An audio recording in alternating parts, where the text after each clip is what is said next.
Hola, bienvenidos a un nuevo capítulo de Historia Visual. Hoy vamos a hablar de los aspectos más destacados de la conquista de América.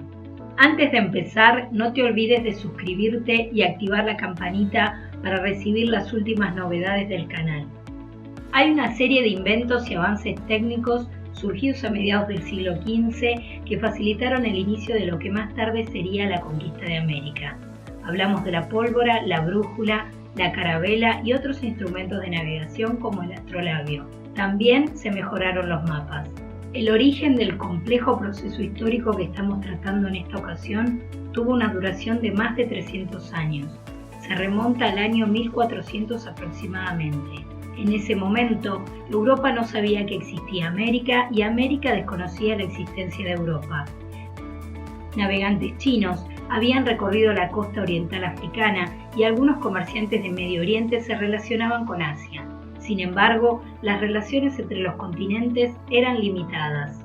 Es así que los europeos, principalmente los portugueses y los españoles, comenzaron un proceso que es conocido como expansión ultramarina. Los motivos fueron varios. Entre ellos, hay dos cuestiones principales: el aspecto comercial. Con Constantinopla en manos de los turcos, los europeos necesitaban nuevas rutas comerciales, ya que los productos que venían de Oriente se habían encarecido por los altos impuestos que cobraban los otomanos. El otro aspecto fundamental fue la necesidad que tenían los reinos europeos de acumular metales preciosos, como el oro y la plata, para financiar los nacientes estados que buscaban consolidar la centralización del poder en los monarcas. En esta época se consideraba que la riqueza era tener mucho oro y mucha plata. Tendrá que pasar mucho tiempo para que la humanidad aprenda que la riqueza se genera con trabajo y creatividad de pensamiento. De nada sirve tener muchos recursos si no sabes aprovecharlos y utilizarlos correctamente. En este estado de cosas, el 12 de octubre de 1492 cambió la historia del mundo para siempre, especialmente para Europa y América. Ese día, Cristóbal Colón desembarcó en las costas caribeñas, específicamente en la isla de Guanahani, que bautizó como El Salvador. Luego llegaría a los actuales territorios de Santo Domingo y Cuba. Cristóbal Colón era un navegante genovés que logró convencer a los flamantes reyes católicos, los monarcas españoles Isabel de Castilla y Fernando de Aragón, de apoyar su aventura. Los reyes habían logrado la unificación del reino español con su unión matrimonial y la llamada Conquista de Granada, es decir, la integración de los territorios que habían permanecido hasta entonces bajo dominio musulmán a la corona de Castilla. El plan de Colón era llegar a la India. Es por eso que se llamó Indias a América e indios a sus habitantes, hasta que se dieron cuenta que estaban en un nuevo continente. Fue Américo Vespucio, unos años más tarde del desembarco de Colón, quien se dio cuenta de que América era un nuevo continente. Es por él que América recibió tal nombre en el año 1499. 7 años pasaron los exploradores y conquistadores europeos sin saber que estaban en tierras desconocidas. ¿Descubrimiento o conquista? Las dos cosas. Para los europeos fue un descubrimiento y a la vez se inició un proceso de conquista y colonización de los territorios americanos. El término descubrimiento es cuestionado por los intelectuales de América, ya que sostienen que esa visión coloca a los habitantes americanos en un rol pasivo. Fueron descubiertos por los europeos del siglo XV. Y según entienden, esto significaría desconocer la historia de los indígenas, pueblos originarios de América. ¿Quiénes eran los conquistadores? En los proyectos de conquista se embarcaban caballeros que aportaban un caballo y armas, peones, hombres armados de a pie y voluntarios en general. También médicos, cirujanos, evangelizadores y en algunos casos oficiales de la corona. Cualquier hombre podía embarcarse, a excepción de musulmanes, negros, judíos, gitanos y otros considerados como herejes, es decir, enemigos de la religión cristiana católica. La mayoría eran de sectores pobres que iban al Nuevo Mundo en busca de conseguir riquezas y una mejor vida. Para poder viajar al Nuevo Mundo era necesario contar con la autorización de la corona. se firmaba un documento que se llamaba capitulación. En ese documento se establecía que la corona se reservaba el dominio de todas las tierras conquistadas y una quinta parte de las riquezas halladas. A los jefes de las expediciones se los llamaba adelantados. Una vez en América, recibían el título de gobernador y capitán general de los territorios conquistados. El papado también tenía que autorizar las expediciones, ya que los jefes de las mismas se comprometían a llevar la fe católica a las tierras conquistadas. La conquista española de América se desarrolló en etapas. La primera etapa se dio entre fines del siglo XV y mitad del siglo XVI, y se caracterizó por el dominio militar de las poblaciones en las tierras americanas. La segunda etapa, a partir del 1550, consistió en el control político y administrativo del territorio colonial. Se crearon instituciones y una burocracia destinada a la tarea de control. Entre las instituciones más importantes se encontraban los virreinatos, las capitanías, los corregimientos, el Consejo de Indias, la Casa de Contratación, los cabildos y la audiencia. La mayoría funcionaban en América y otras pocas desde España, como era el caso del Consejo de Indias. La tercera etapa se superpone a la segunda. Se trató del dominio económico de las minas de oro y plata y las tierras para la agricultura y la ganadería. La etapa final incluye a todas las colonias de América. Se trata de las revoluciones e independencias de las colonias que acabarían por convertirse en países independientes. Tal etapa comenzó a fines del siglo XVIII en el norte de América, con la independencia del actual territorio de los Estados Unidos. En paralelo a España, Portugal emprendió sus propias expediciones conquistadoras, especialmente en África y América. Hubo conflictos entre Portugal y España por el dominio de las nuevas tierras. El Papa Alejandro VI intervino en esa rivalidad para aliviar las asperezas.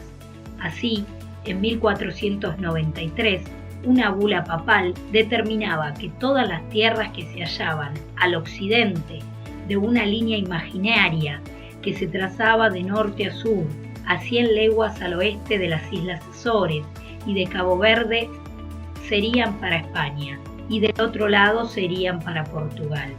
Esto fue rechazado por los portugueses, que consideraban que se veían perjudicados en la posibilidad de expandirse con esa división. El conflicto se resolvió en 1494 con el Tratado de Tordesillas que firmaron España y Portugal.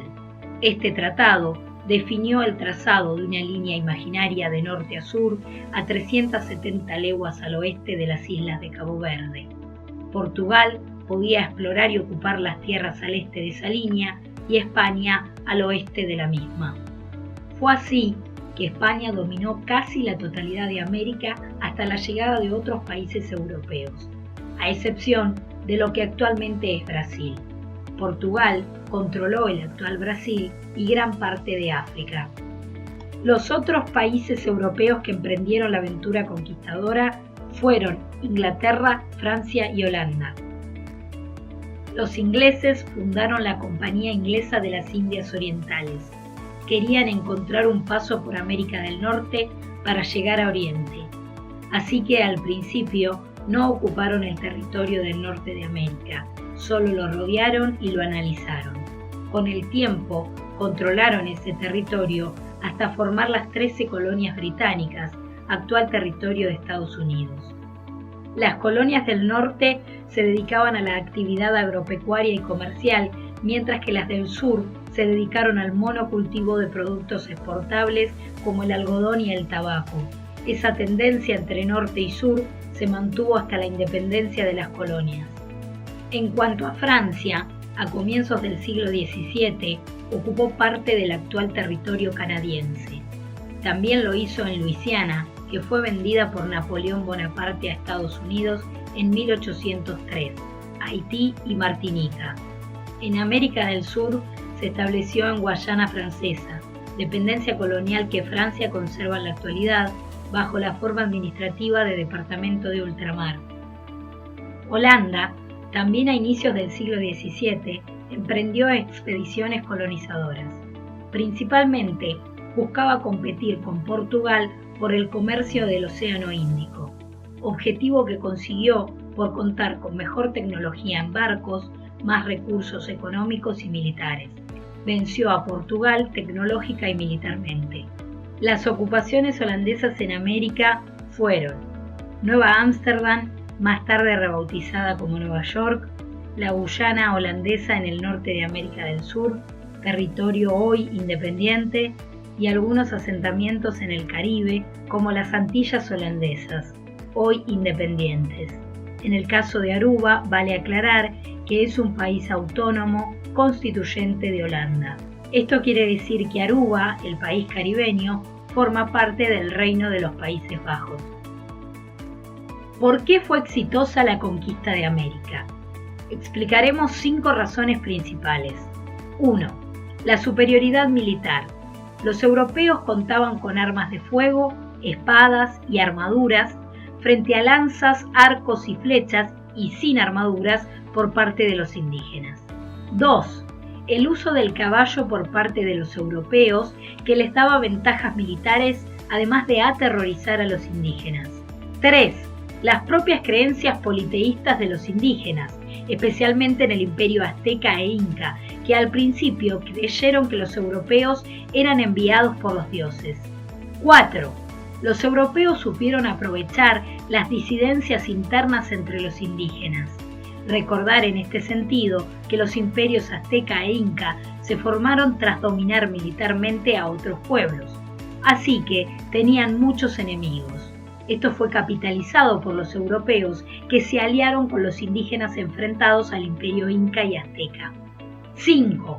Las epidemias y enfermedades traídas de Europa, desconocidas en América, para las que los indígenas no tenían defensas, como la gripe, la viruela, el sarampión, la rubiola, la neumonía, entre otras, que le provocaron la muerte en gran cantidad.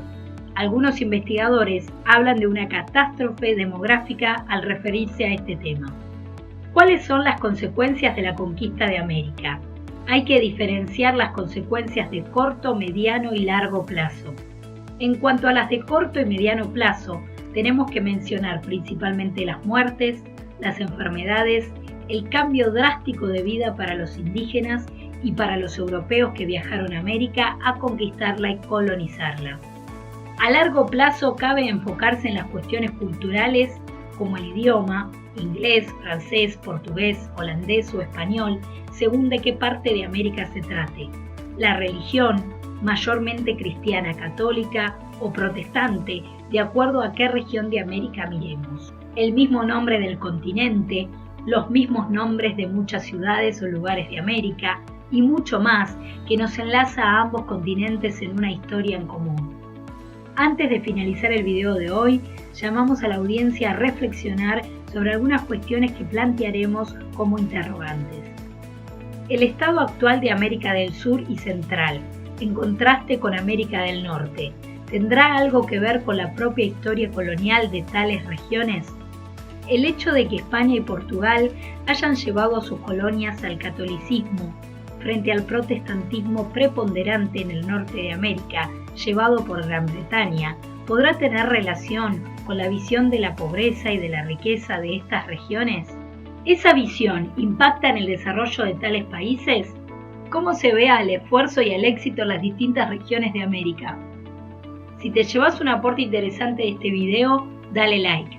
Déjanos tus comentarios sobre el tema que tratamos hoy. ¿Cuál es tu parecer? ¿Qué es lo positivo y lo negativo de este complejo proceso histórico? ¿Te hubiera gustado que sea diferente o te parece bien que haya sido así? Gracias por llegar al final. Nos reencontramos en el próximo video con más contenido para aprender.